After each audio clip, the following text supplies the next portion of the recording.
africaine. La situation sécuritaire sur l'ensemble du territoire national a été présentée au cours de la 21e réunion du Conseil des ministres. Il faut noter, selon le vice-premier ministre en charge de la Défense nationale, les FARDC ont réussi à mettre en échec l'armée rwandaise et ses supplétifs terroristes du M23 dans la partie est du pays. Au cours de la semaine qui s'achève, les forces armées de la République démocratique du Congo ont déjoué les offensives de l'armée rwandaise et de ses supplétifs terroristes M23 et autres tentatives d'occupation des zones occasionnant des déplacements massifs des populations dans le Nord Kivu.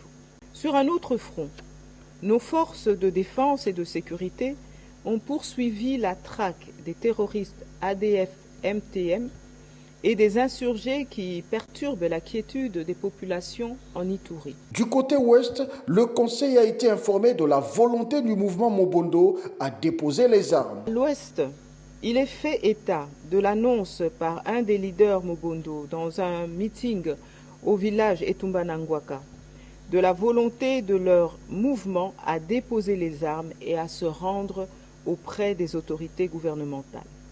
Les dispositions sont en train d'être prises pour concrétiser cette approche des insurgés tout en restant vigilants contre toute éventualité.